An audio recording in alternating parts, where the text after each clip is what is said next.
प्रदेश अध्यक्ष, जिनको अभी अभी आपने सुना है, और जो बराबर पश्चिमी बंगाल की आवाज को भारत की संसद में बुलंद करते रहते हैं, ऐसे श्री समीक भट्टाचार्य,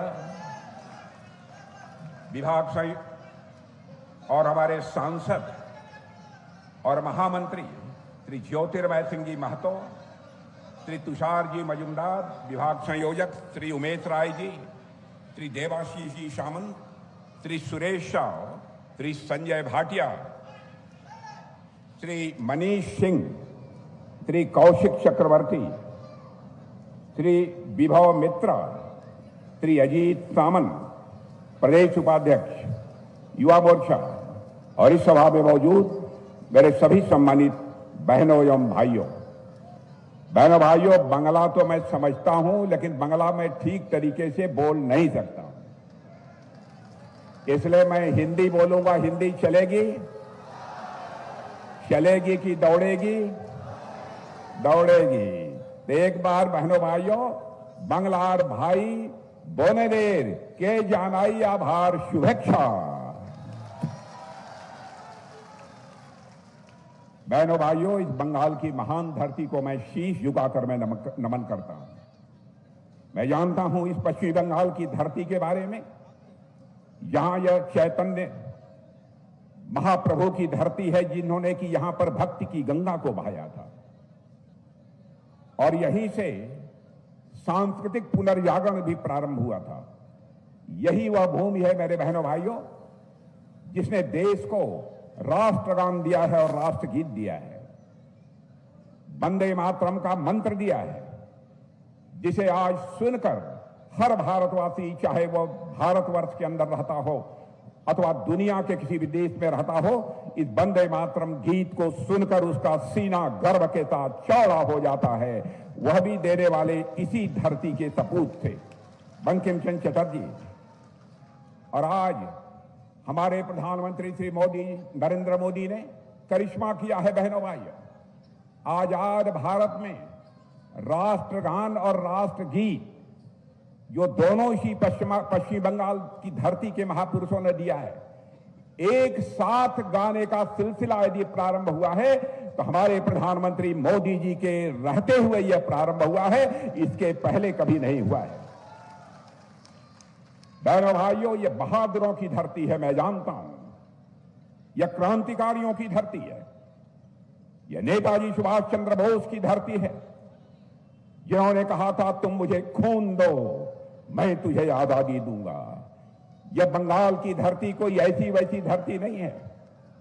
डॉक्टर श्यामा प्रसाद मुखर्जी इसी बंगाल की मां की कोख से पैदा हुए थे, बंगाल की धरती पर पैदा हुए थे।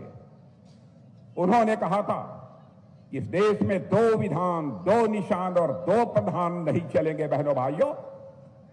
और उन्होंने जो उस समय नारा दिया था, वह नारा ही नहीं था, वह एक संकल्प था, जिसको पूरा करने का काम यदि किसी ने किया है तो मोदी जी के नेतृत्व की हमारी दिल्ली सरकार ने किया है बहनों भाइयों। अब इस देश में दो विधान, दो प्रधान, दो निशान नहीं चलेंगे, बल्कि एक प्रधान होगा, एक निशान होगा और एक विधान होगा। मेरे बंगाल के बहनों भाइयों, मैं जानता हूं बंगाल की धरती, बंगाल की मिट्टी, यहां की मिट्टी में बलिदान है, यहां के मिट्टी में स्वाभिमान है, और हालात आज ऐसे हैं। अब यहां मैं देख रहा हूं आप लोगों का उत्साह, कि मैं कह सकता हूं कि बंगाल की धरती से ही अब परिवर्तन का ऐलान है मेरे बहनों भाइयों। और मैं कहना चाहता हूं अब परिवर्तन का समय आ गया है। बंगाल के मेरे बहनों भाइयों, अब चूकना मत। और आज की यह जो रैली है, मैं इसे केवल एक चुनाव की रैली के रूप में नहीं देखता हूं। मैं मानता हूं कि बंगाल में परिवर्तन की यह रणभेरी है आज की यह रैली। यह सिर्फ सभा नहीं है, बल्कि यह परिवर्तन का एक संकल्प है, इस परिवर्तन का यह संदेश है। साथियों, आज बंगाल की धरती पुकार रही है, अब टीएमसी का अत्याचार नहीं चलेगा, भारतीय जनता पार्टी आनी चाहिए और टीएमसी पश्चिमी बंगाल से जानी चाहिए, यह पश्चिमी बंगाल पुकार रहा है। अब टीएमसी का अत्याचार नहीं चलेगा और मैं भारतीय जनता पार्टी का कार्यकर्ता होने के नाते पश्चिमी बंगाल की जनता को विश्वास दिलाकर जाना चाहता हूं। बहनों भाइयों, मैं देखूंगा, हमारी सरकार देखेगी पश्चिमी बंगाल की कौन मां का लाल है जो किसी के ऊपर जुल्म और अत्याचार ढाएगा, कौन किसी मां बहन के साथ कोई छेड़छाड़ करने की जरूरत करेगा। यदि किसी ने यह जरूरत की बहनों भाइयों तो उसकी खाट खड़ी कर दी जाएगी। ऐसी सरकार होगी हमारी भारतीय जनता पार्टी की। पश्चिमी बंगाल में भ्रष्टाचार का बोलबाला है, जहां जाइए वहां भ्रष्टाचार की लोग शिकायत करते हैं, जहां जाइए लोग भय और हिंसा के मारे सहमे हुए हैं। लेकिन आज मैं देखता हूं उनके अंदर ऐसा उत्साह है कि अब लोगों के अंदर विश्वास यह पैदा हो गया है कि अब तो ममता जी जाने वाली हैं और भारतीय जनता पार्टी आने वाली है। यह पक्का भरोसा और विश्वास मैंने देखा है और मैं आज कहकर जा रहा हूं, मेरे बहनों भाइयों, परिवर्तन होकर रहेगा। और यदि परिवर्तन बंगाल में होगा, आप भारतीय जनता पार्टी की दूसरे राज्यों की सरकारों को जाकर देख लीजिए। जहां जहां हमारी भारतीय जनता पार्टी की सरकार है, तेजी से वहां पर विकास हुआ है। जिस दिन पश्चिमी बंगाल में भारतीय जनता पार्टी की सरकार बन जाएगी, मैं यकीन दिलाना चाहता हूं, यहां विकास भी होगा और बंगाल की प्रगति भी होगी। दुनिया की कोई ताकत इसे रोक नहीं सकती है। मैं आपसे पूछना चाहता हूं, आपको विकास चाहिए कि नहीं चाहिए? जरा हाथ उठाकर बतलाइए। यहां के बेरोजगार नौजवानों को रोजगार चाहिए कि नहीं चाहिए? टीएमसी के भ्रष्टाचार से आपको मुक्ति चाहिए कि नहीं चाहिए? कटमनी और सिंडिकेट राज समाप्त होना चाहिए कि नहीं होना चाहिए? तुष्टीकरण की राजनीति समाप्त होनी चाहिए कि नहीं होनी चाहिए? बंगाल में शांति, सुरक्षा और सुशासन चाहिए कि नहीं चाहिए? अगर यह सब चाहिए तो मेरे बहनों भाइयों, अब इस बंगाल की धरती से टीएमसी की सरकार जानी चाहिए और भारतीय जनता पार्टी की सरकार आनी चाहिए। और मैं आज आपको बतलाना चाहता हूं, हमारा जो लंबा राजनीतिक अनुभव है, जनता की नब्ज को भी मैं पहचानता हूं। बहनों भाइयों, मैं आज कहकर जा रहा हूं, अब दुनिया की कोई ताकत पश्चिमी बंगाल में टीएमसी को जाने से अब रोक नहीं सकती है और भारतीय जनता पार्टी को आने से भी यहां रोक नहीं सकती है। मैं आपको यकीन दिलाता हूं। आज पूरा बंगाल चाहता है, आमरा पूरा बंगाल चाहता है, आमरा परिवर्तन चाहिए, आमरा परिवर्तन चाहिए। कैसा परिवर्तन? ऐसा परिवर्तन जिसमें राज्य में सुशासन हो, ऐसा परिवर्तन ताकि राज्य का विकास हो, ऐसा परिवर्तन कि जनता के अंदर एक सुरक्षा का विश्वास भी हो, ऐसा परिवर्तन चाहिए। मेरे बहनों भाइयों, गुरुदेव रविंद्रनाथ टैगोर ने ऐसे भारत का सपना देखा था जहां पर इंसान डर से न जिए, जहां इंसान भय के साथ न जिए, बल्कि सम्मान के साथ इंसान सिर उठाकर जिए। और यही भारतीय जनता पार्टी चाहती है कि अब पश्चिम बंगाल के लोग किसी के डर के कारण सिर झुकाकर नहीं चलेंगे, बल्कि भारतीय जनता पार्टी की सरकार आएगी तो अपना सिर उठाकर चलेंगे, सीना चौड़ा करके चलेंगे। मेरे बहनों भाइयों,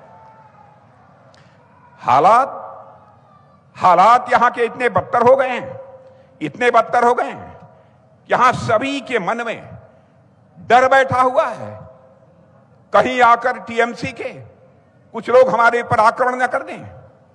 हमारी माताओं और बहनें घर से बाहर में निकलने में भी 4 बार सोचते हैं। क्या बहनों भाइयों, पश्चिम बंगाल को ऐसा ही शासन चाहिए?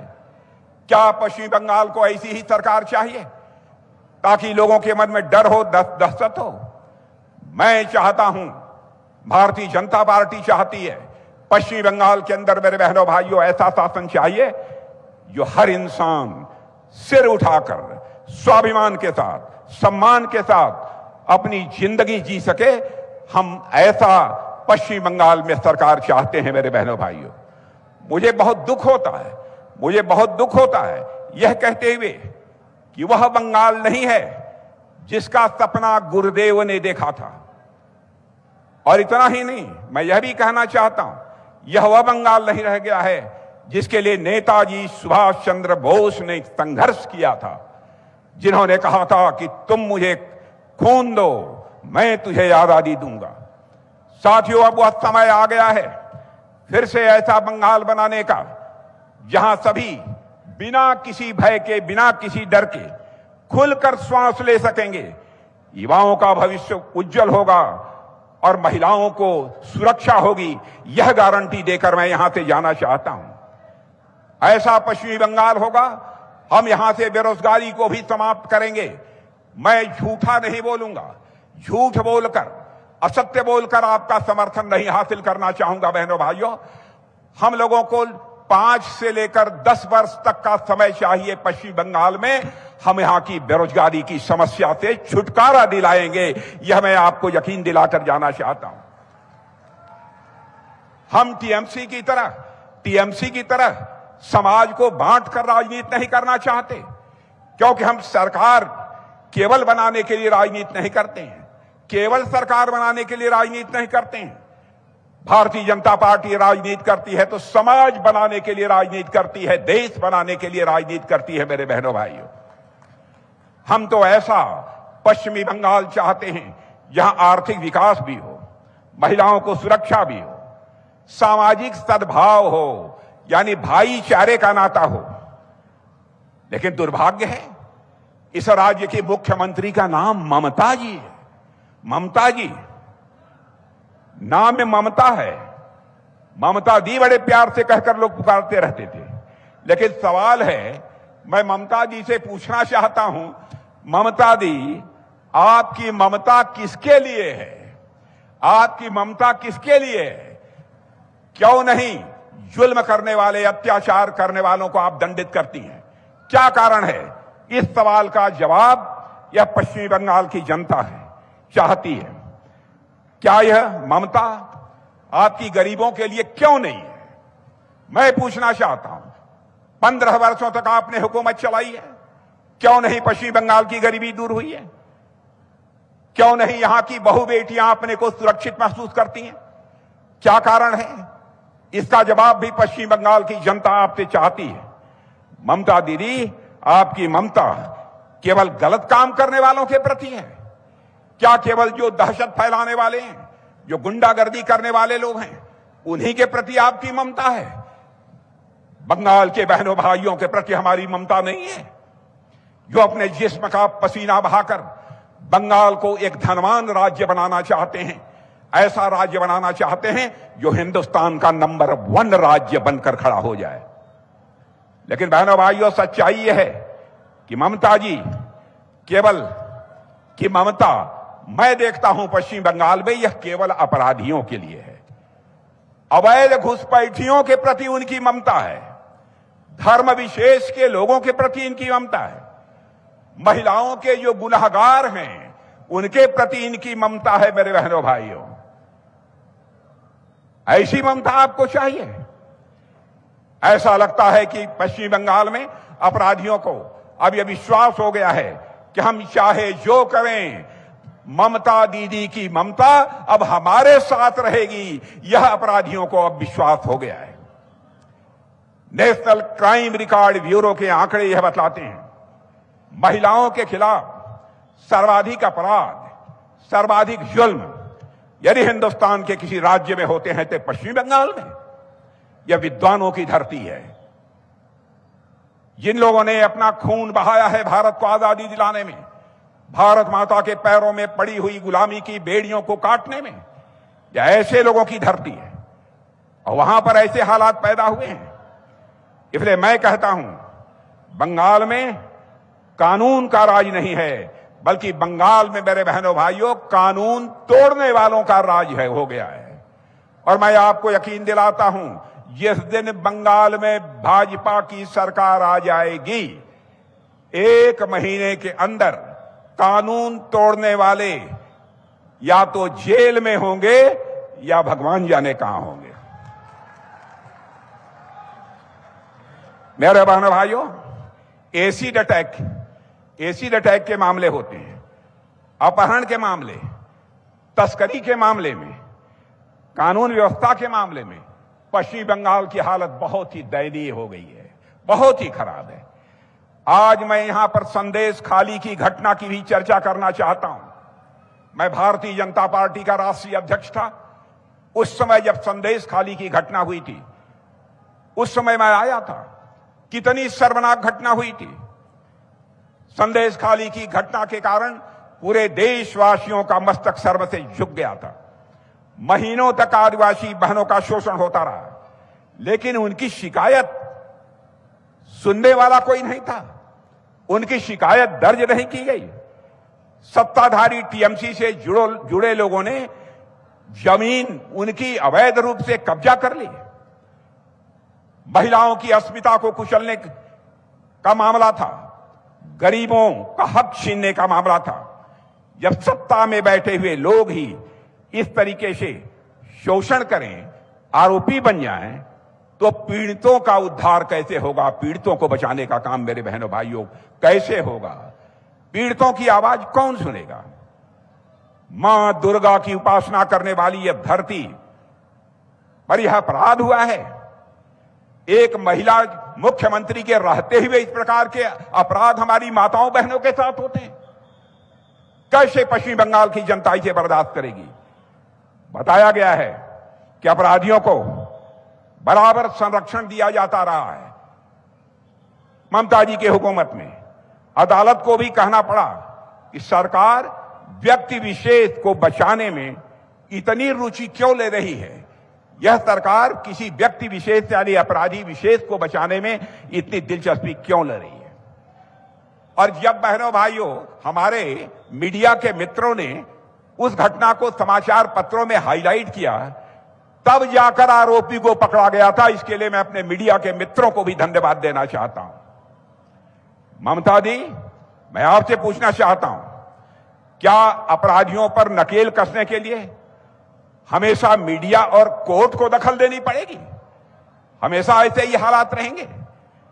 पार्क स्ट्रीट की घटना हो या आनंदपुर की घटना हो, मेरे बहनों भाइयों, जब पीड़ित लोगों ने आवाज उठाई, तब जाकर यहां की मुख्यमंत्री ममता दी ने पीड़ितों को ही सवालों के घेरे में खड़ा कर दिया था। इस सच्चाई को भी आप अच्छी तरह जानते हैं। ममता दी पार्क स्ट्रीट की घटना को उन्होंने कह दिया यह साजानो घटना है। साजानो घटना, पार्क स्ट्रीट की जो घटना हुई थी यानी फैब्रिकेटेड इंसिडेंट है। अपराध पर पर्दा डालने की कोशिश की गई, पीड़िता पर ही उंगली उठाई गई। मैंने कैसी हुकूमत है? क्या ऐसी हुकूमत होनी चाहिए? अपराध पर पर्दा डाला गया, पीड़िता पर ही उंगली उठाई गई। इतना ही नहीं, जबकि पहले घटना से इनकार करने वालों पर पीड़िता को बदनाम करना और फिर पूरी घटना पर लीपापोती करना, यही सरकार का काम रह गया था। आपको कामदुनी की घटना भी यहां याद दिलाना चाहता हूं, जिसने इंसानियत को झकझोर दिया, जिसने इंसानियत को शर्मसार किया है। एक होनहार बेटी की अस्मिता को रौंदा गया और निर्ममता से उसकी हत्या कर दी गई। ममता दी, इन सब सारे सवालों का जवाब इस पश्चिम बंगाल की जनता चाहती है और इस बार उसकी सजा लोकतांत्रिक तरीके से पश्चिम बंगाल की जनता ममता दी आपको देगी। सत्ता परिवर्तन होकर रहेगा और भारतीय जनता पार्टी की यहां पर सरकार बनेगी। जब उस महिला की सहेली ने आवाज उठाई तो उसके घर पर बम फेंका गया। उसके बाद भी यहां की सरकार शांत बनी रही, चुप्पी साधे रही, ताकि सच की आवाज को दबाया जा सके। साथियों, बंगाल की महिलाएं बहनें अपने को सुरक्षित महसूस नहीं करती हैं। सुरक्षा के नाम पर देखा जाए तो सब जीरो है। लगता है गुरुदेव के सपनों का वह बंगाल नहीं रह गया। मैं यकीन दिलाना चाहता हूं पश्चिम बंगाल के लोगों को, बहनों भाइयों, गुरुदेव का सपना जैसा बंगाल का था, वह गुरुदेव का सपना यदि कोई पार्टी पूरा करेगी तो वह भारतीय जनता पार्टी ही पूरा करेगी।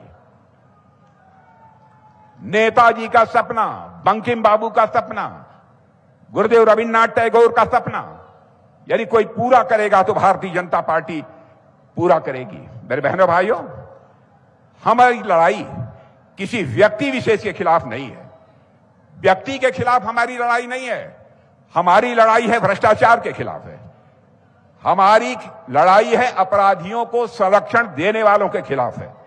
मैं आपसे जानना चाहता हूं, क्या आपको परिवर्तन चाहिए कि नहीं चाहिए? मैं आपसे पूछना चाहता हूं, परिवर्तन चाहिए कि नहीं चाहिए? परिवर्तन चाहिए तो मैं आप सबसे निवेदन करना चाहता हूं, परिवर्तन चाहिए मेरे बहनों भाइयों, तो भाजपा को लाइए और कमल का फूल खिलाइए। यही मैं आप सबसे अपील करना चाहता हूं। याद कीजिए तृणमूल कांग्रेस की ममता दी ने डबल चाकरी का वादा किया था। डबल चाकरी आप लोगों को मिल गई कि नहीं मिली? डबल चाकरी मिल गई कि नहीं? सिंगल एक चाकरी मिली कि नहीं? डबल की बात तो छोड़िए, एक भी चाकरी नहीं मिली। भर्ती घोटालों में सड़क पर उतरकर प्रदर्शन करने वालों में मजबूर हमारे नौजवान हैं और जो बराबर नौकरी की तलाश करते हैं। सालों में लगभग 7,000 कंपनियां, जब से यहां पर सरकार आई है टीएमसी की, 7,000 कंपनियां पश्चिम बंगाल को छोड़कर जा चुकी हैं। कहां से पश्चिम बंगाल के नौजवानों को रोजगार मिलेगा मेरे बहनों भाई? यहां एक और बंगाल से कंपनियां, यहां इन्वेस्टमेंट करने वाले निवेशक और नौजवान तेजी के साथ पलायन कर रहे हैं। वहीं दूसरी तरफ सरकार घुसपैठियों को खुला आमंत्रण दे रही है, बाहर से घुसपैठिए यहां आ रहे हैं, आपके हक पर, आपके अधिकार पर डाका डाल रहे हैं। मैं आपको यकीन दिलाना चाहता हूं, भारतीय जनता पार्टी की सरकार बना दो बहनों भाइयों, हम देखेंगे कौन मां का दूध पिया है जो कि आकर यहां पर घुसपैठ करने की जरूरत कर सके। एक एक घुसपैठिए को हम लोग बाहर निकालेंगे। और मुझे आश्चर्य होता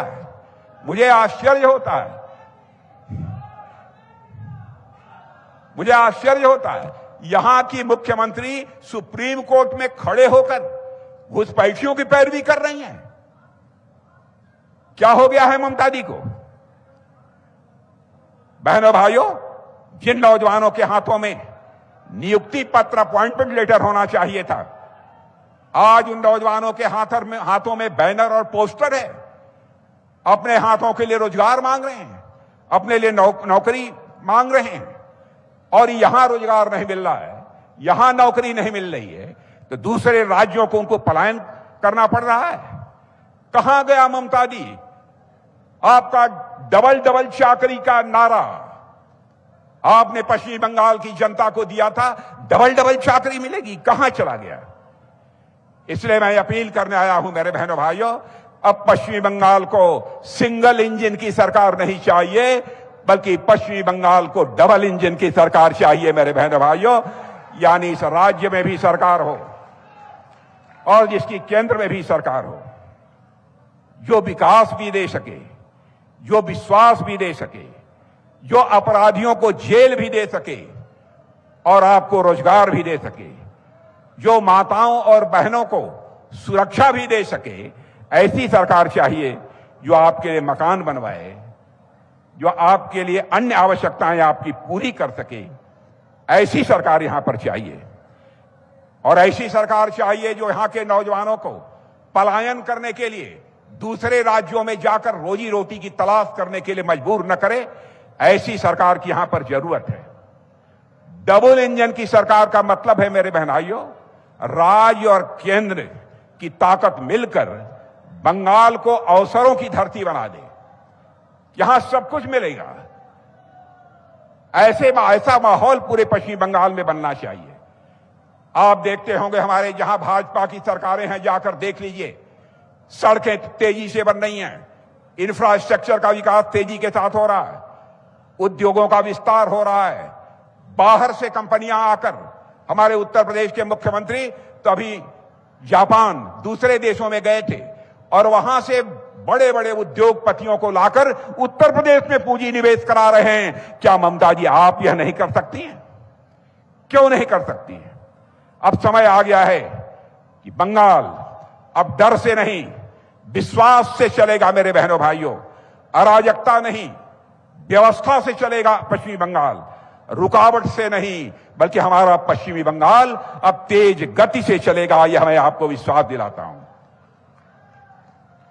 और मेरे बहनों भाइयों, आज बंगाल में बताते हैं कि पुलिस हिरासत में मरने वालों की संख्या, पुलिस हिरासत में जो जाते हैं मरने वालों की संख्या काफी बढ़ गई है। यह बदला लेने का माध्यम बन गया, ऐसी स्थिति बन गई है।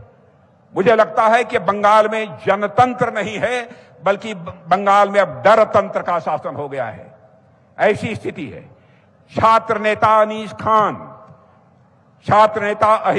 खान की रहस्यमय मौत आज भी लोगों के मन में तरह तरह के सवाल खड़ा करती है। क्या सबके लिए कानून समान नहीं होना चाहिए? इसलिए मैं कहना चाहता हूं बहनों भाइयों, और ममता जी को भी संदेश देना चाहता हूं, लोकतंत्र में मतभेद हो सकते हैं, लोकतंत्र में बहस हो सकती है, लेकिन लोकतंत्र में मनभेद कभी नहीं होना चाहिए। यह भारतीय जनता पार्टी की सोच है। लेकिन यह कल्पना नहीं की जा सकती कि कानून लागू करने वालों पर यहां हमले होते हैं। कानून लागू करने वालों पर मैं आपसे पूछना चाहता हूं, क्या आपने और किसी राज्य में देखा है केंद्रीय एजेंसियों पर सीधे वहां के लोग हमला कर दें और स्वयं मुख्यमंत्री वहां मौजूद हों? बहनों भाइयों, ईडी और सीबीआई को किसी अपराध की जानकारी मिलती है, जांच करने के लिए वह जाती है, वह अपना काम करते हैं। आप ईमानदार हो, सचमुच आप ईमानदार हो, तो आप ईडी सीबीआई से डरते क्यों हो? आप जांच में ईडी सीबीआई की मदद क्यों नहीं करते? यदि आप ईमानदार हैं तो क्यों उनके ऊपर आक्रमण होते हैं? क्यों उनके ऊपर पत्थर फेंके जाते हैं? क्यों उनकी गाड़ियों पर हमले होते हैं? क्या इसको रोकना इस राज्य की मुख्यमंत्री का काम नहीं है? इस प्रकार की हमले एजेंसियों पर बहनों भाइयों अजीबोगरीब है। हिंदुस्तान के किसी दूसरे राज्य में ऐसा देखने को नहीं मिलता। और मैं मानता हूं जांच करने वालों पर जो हमले हैं, यह भारत के कानून पर हमला है, यह भारत के संविधान पर हमला है बहनों भाइयों। और मैं जानता हूं इसका बदला यदि कोई ले सकता है तो पश्चिमी बंगाल की जनता ही ले सकती है। और मैं यह भी मानता हूं भारत के फेडरल स्ट्रक्चर पर यह हमला है, भारत के संघीय ढांचे पर यह हमला है। सच्चाई को दबाने के लिए बराबर इनकी तरफ से कोशिश की जाती है, लेकिन सच्चाई सच्चाई होती है। दुनिया की कोई ताकत उस सच्चाई को दबा नहीं सकती बहनों भाइयों। इसीलिए मैं आपसे कहना चाहता हूं मेरे बहनों भाइयों, अब बंगाल में परिवर्तन होना चाहिए। बंगाल की अर्थव्यवस्था, माली हालत जर्जर हो चुकी है। जब खजाना खाली हो जाता है तो बहनों भाइयों आप जानते हैं विकास अपने आप रुक जाता है। खजाना में पैसा नहीं है तो राज्य का विकास कैसे होगा? राज्य की गरीबी कैसे दूर होगी? राज्य के बेरोजगार नौजवानों को रोजगार कैसे मिलेगा? आज बंगाल की सरकार भारी आर्थिक संकट से गुजर रही है और आर्थिक संकट पश्चिमी बंगाल में पैदा हुआ है तो यहां की सरकार के कारण पैदा हुआ है और कोई दूसरा कारण नहीं है। जो गलत सलत काम करने की आदत पड़ी हुई है, फिजूल खर्ची करने की आदत पड़ी है। राज्य पर आपको जानकर मैं आंकड़ा दे रहा हूं, राज्य पर पहले से ही 8 लाख करोड़ रुपए से अधिक का कर्ज है। आप कल्पना करिए, इस राज्य के ऊपर 8 लाख करोड़ रुपए से अधिक का कर्ज है। 1 लाख करोड़ रुपए का कर्ज और लेने की तैयारी ममता दी कर रही हैं। 8 लाख करोड़ तो कर्जा है ही, 1 लाख करोड़ रुपए का कर्ज और लेने की तैयारी हो रही है। और मैं याद दिलाना चाहता हूं, जब ममता जी की सरकार 2011 में बनी थी, उस समय कर्ज लगभग 1.9 लाख करोड़ रुपए था और आज माने 2 लाख करोड़ से कम का कर्ज था। आज वह बढ़कर 8 लाख करोड़ रुपए से अधिक का कर्ज हो गया। बंगाल में जन्म लेने वाले हर बच्चे के ऊपर आप जानते हैं कितना कर्ज है। छोटा बच्चा भी मां की कोख के गर्भ से पैदा होता है तो 81,000 रुपए का कर्ज अपने ऊपर लेकर पैदा होता है। बहनों भाइयों, यह है हमारे पश्चिम बंगाल की हालत। मैं सरकार से पूछना चाहता हूं, इतना कर्ज होने के बावजूद क्यों नहीं आपने यहां पर नए उद्योग लगाए? क्यों नहीं आपने यहां पर रोजगार बढ़ाए? क्यों नहीं यहां से जो नौजवानों का पलायन हो रहा है, नौजवान दूसरे राज्यों में जा रहे हैं, उसको आपने क्यों नहीं रोका? ममता दी, पश्चिम बंगाल की जनता आपसे जानना चाहती है कि अब पैसा कहां गया, किसकी जेब में गया। आने दीजिए भारतीय जनता पार्टी की सरकार, सब पता चल जाएगा। बहनों भाइयों, जवाब तो देना ही पड़ेगा। बंगाल के बजट में मैं जानकारी देना चाहता हूं, बंगाल के बजट में 48,000 करोड़ रुपए से अधिक की राशि केवल ब्याज सूद के रूप में दी जाती है। 48,000 करोड़ रुपया राज्य की कमाई पूरा कर्ज चुकाने में जा रही है। ऐसी स्थिति पैदा हो गई है। 10-15 वर्षों में इस कर्ज के संकट से 10 वर्ष लगेगा। बहनों भाइयों, 10 से लेकर 15 वर्ष, मैं 5 वर्ष का वादा नहीं करता हूं। 10 से 15 वर्षों के अंदर हम पश्चिम बंगाल को कर्ज के संकट से हमारी पार्टी उबारेगी। आपको मैं यह विश्वास दिलाकर जाना चाहता हूं, आपको मैं भरोसा देना चाहता हूं। पश्चिम बंगाल यह कर्जदार राज्य नहीं रह जाएगा, लेकिन हम लोगों को 10 से लेकर 15 वर्ष तक का समय चाहिए। अल्पसंख्यक कल्याण, माइनॉरिटीज की चिंता की जानी चाहिए, इसमें कहीं दो मत नहीं है, लेकिन अन्य लोगों की भी चिंता की जानी चाहिए। अल्पसंख्यक कल्याण का बजट 5,500 करोड़ रुपए है, लेकिन हायर एजुकेशन, उच्च शिक्षा का बजट केवल 6,400 करोड़ रुपए है। कल्पना कीजिए कैसे लोगों को रोजगार मिलेगा। टेक्निकल एजुकेशन पर केवल 1,370 करोड़, 1,370 करोड़ रुपया एलोकेट किए गए हैं। कैसे नौजवानों के हाथों को रोजगार मिलेगा? कैसे उनका स्किल डेवलपमेंट होगा? कैसे यहां पर स्टार्टअप्स खड़े होंगे? बंगाल की सरकार की प्राथमिकता शिक्षा नहीं है, नौजवानों के स्किल डेवलपमेंट नहीं है, रोजगार नहीं है। बंगाल की सरकार का तो एक ही एजेंडा है, वोट बैंक तैयार करना। चाहे जैसे भी हो, हमको वोट मिलना चाहिए, हमारी सरकार बननी चाहिए। बहनों भाइयों, सरकार का काम है सबका साथ। जैसा हमारे प्रधानमंत्री ने कहा है, सबका साथ, सबका विश्वास, सबका प्रयास और सभी का विकास, यही भारतीय जनता पार्टी का लक्ष्य है। ममता दी ने तुष्टीकरण की राजनीति की हदें पार कर दी है। अब आप सोचिए किस हद तक का तुष्टीकरण यहां पर होता है। लेकिन अब मैं कहना चाहता हूं ममता दी को, ममता दी आप चलिए, अब सिंहासन खाली कीजिए। जनता ने मन बना लिया है कि भाजपा आ रही है, टीएमसी जा रही है। मेरे बहनों भाइयों, आप इस सच्चाई को भी जानते हैं कि भारतीय जनता पार्टी के कार्यकर्ताओं की यहां कितनी हत्या हुई है।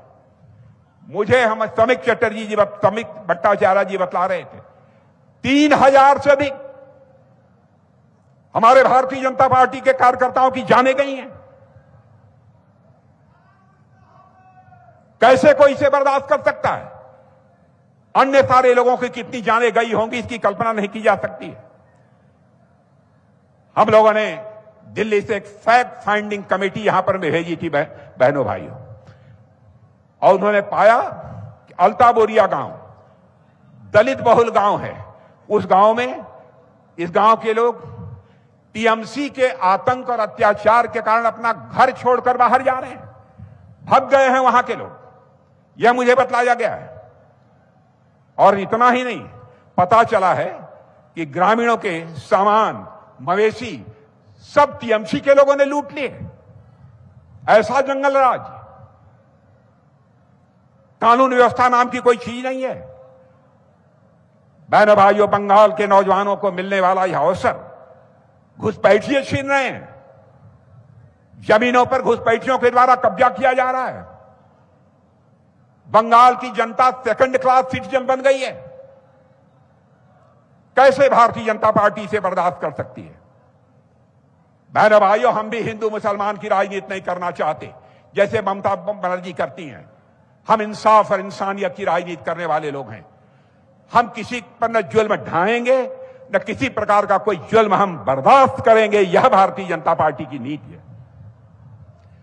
तृणमूल कांग्रेस के लोग इस्कॉन के ऊपर, रामकृष्ण मठ के ऊपर, भारत सेवा आश्रम के ऊपर लगातार यह आक्रमण कर रहे हैं। ऐसे प्रतिष्ठित संस्थानों पर कैसी हुकूमत है यहां पर? बहनों भाइयों, मैं मानता हूं कि इस बार का जो चुनाव होने जा रहा है केवल सरकार बनाने का चुनाव नहीं है। मैं कहना चाहता हूं केवल सरकार बनाने का चुनाव नहीं है, बल्कि बंगाल जैसी महान धरती को बचाने का चुनाव है। इसलिए आपसे भारतीय जनता पार्टी के पक्ष में वोट देने की मैं अपील करता हूं। मेरे बहनों भाइयों, इस बंगाल को नुकसान टीएमसी ने किया है, कम्युनिस्ट पार्टी ने किया है, और मेरे बहनों भाइयों कांग्रेसियों ने भी किया है। ममता जी के राज्य में एसएससी घोटाला होता है, टीईटी घोटाला होता है, इतना ही लॉटरी घोटाला होता है, शारदा नारदा घोटाला होता है, चिट फंड घोटाला होता है। और बहनों भाइयों, इस समय एक कार की जो घटना हुई है मेडिकल कॉलेज वाली, बहनों भाइयों, उससे तो स्वाभाविक रूप से हर हिंदुस्तानी का मस्तक सर्व से झुक जाता है। हालात अजीबोगरीब हैं। ममता सरकार की भ्रष्टाचार और घोटाले की जननी है। मैं कहना चाहता हूं, कोयला तस्करी सच सामने आने लगा है, बेहद गंभीर है। ममता दी फाइलें लेकर भाग जाना, इससे अपराध को छिपाया नहीं जा सकता। मेरे बहनों भाइयों, कानून अपना काम करेगा। जो दोषी हैं वह दंडित होकर रहेंगे। दुनिया की कोई ताकत उन्हें बचा नहीं सकती। सच्चाई की चाल धीमी होती है, सच्चाई की चाल धीमी होती है मेरे बहनों भाइयों, लेकिन सच्चाई पर पर्दा नहीं डाला जा सकता है। इसलिए मैं आप सबसे कहना चाहता हूं कि भारतीय जनता पार्टी की यहां पर सरकार बनाई है। मेरे बहनों भाइयों, भारतीय जनता पार्टी केवल सत्ता की राजनीति नहीं करती है। हम सत्ता में आते हैं, सरकार बनाते हैं, लेकिन हम सेवा की राजनीति करते हैं। जहां जहां हमारी सरकारें हैं जाकर आप देख लीजिए। और आपने देखा होगा, प्रधानमंत्री मोदी जी के बनने के बाद भारत की प्रतिष्ठा, भारत की इज्जत सारी दुनिया में बढ़ी है। पहले अंतर्राष्ट्रीय मंचों पर भारत कुछ बोलता था तो भारत की बातों को जिस गंभीरतापूर्वक लिया जाना चाहिए नहीं लिया जाता था, लेकिन आज इंटरनेशनल फोरम पर, अंतर्राष्ट्रीय मंचों पर भारत कुछ बोलता है तो कान खोलकर सारी दुनिया सुनती है कि भारत बोल क्या रहा है। मेरे बहनों भाइयों, यह भारत की प्रतिष्ठा अंतर्राष्ट्रीय स्तर पर बनी है। जो हमारा भारत धन दौलत के मामले में दुनिया के देशों में 2014 में 11वें स्थान पर खड़ा था, वह धन दौलत के मामले में, अर्थव्यवस्था के आकार के मामले में, इकोनॉमी के साइज के मामले में दुनिया के देशों में चौथे स्थान पर आकर खड़ा हो गया है। मेरे बहनों भाइयों, और ऐसे ही हमारी सरकार चलती रही। मैं यकीन दिलाना चाहता हूं, दुनिया के सारे इकोनॉमिस्ट, सारे अर्थशास्त्री यह कह रहे हैं जैसे मोदी जी सरकार चला रहे हैं ऐसे ही सरकार चलती रही तो भारत में इकोनॉमी की साइज, अर्थव्यवस्था का आकार, यानी धन दौलत के मामले में दुनिया के देशों में तीसरे स्थान पर आकर खड़ा हो जाएगा हमारा भारत। यानी एक अमेरिका होगा, एक चाइना होगा, उसके बाद किसी देश का नाम होगा बहनों भाइयों तो भारत का होगा। मोदी जी ने कभी भी जाति, पंथ और मजहब के नाम पर कोई भेदभाव नहीं किया है। मोदी जी ने हर योजना के लिए पश्चिमी बंगाल को पैसा दिया है। देश की पहली वंदे मातरम ट्रेन भी देश की पहली वंदे मातरम ट्रेन भी चलाने की बात आई तो मोदी जी ने पश्चिमी बंगाल में वह वंदे मातरम ट्रेन चलवाई। मेरे बहनों भाइयों, सरकार यहां न होने के बावजूद यहां को प्रायोरिटी दी उन्होंने। प्रधानमंत्री किसान सम्मान निधि, अटल पेंशन योजना, शौचालय निर्माण, मकान निर्माण, हर चीज के लिए, हर घर नल, हर घर जल, हर चीज के लिए पैसा दिया। कहां चला गया वह पैसा? मैं आपसे पूछना चाहता हूं, मोदी जी ने गैस सिलेंडर भेजा था, गरीबों के लिए गैस सिलेंडर आपको मिला है कि नहीं मिला है? मिला है। किसने भेजा है? किसने भेजा है? बतलाइए तेजी से। मोदी जी ने भेजा है मेरे बहनों भाइयों। और बहनों भाइयों, इसलिए मैं कहता हूं कि यहां पर भारतीय जनता पार्टी की सरकार आनी चाहिए और भारतीय जनता पार्टी को ताकत देंगे, भारतीय जनता पार्टी के हाथों को मजबूत करेंगे। तो आपने देखा, मैं देश का रक्षा मंत्री हूं मेरे बहनों भाइयों, पाकिस्तान के कुछ आतंकवादियों ने आकर भारत में, पहलगाम में हमारे निर्दोष नागरिकों की हत्या कर दी। उसके बाद प्रधानमंत्री ने बैठक बुलाई और बहनों भाइयों उसमें यह निर्णय लिया गया कि हम इसका बदला लेंगे। उसके बाद आपने देखा कि बहनों भाइयों, हमारे सेना के जवानों ने सीमा के इस पार नहीं, सीमा के उस पार जाकर उनको बड़ी संख्या में लोगों का सफाया करने में कामयाबी हासिल की। और उस ऑपरेशन का नाम था सिंदूर ऑपरेशन। और आज मैं कहना चाहता हूं, वह सिंदूर ऑपरेशन अभी रुका नहीं है। पाकिस्तान यदि अपनी हरकतों से बाज नहीं आया तो आज मैं फिर से रक्षा मंत्री होने के नाते कहना चाहता हूं, बहनों भाइयों, इस बार हम ऐसा जवाब देंगे, ऐसा जवाब देंगे कि दुनिया देखती रह जाएगी। बहनों भाइयों, इस बार माफ नहीं किया जाएगा किसी भी सूरत में।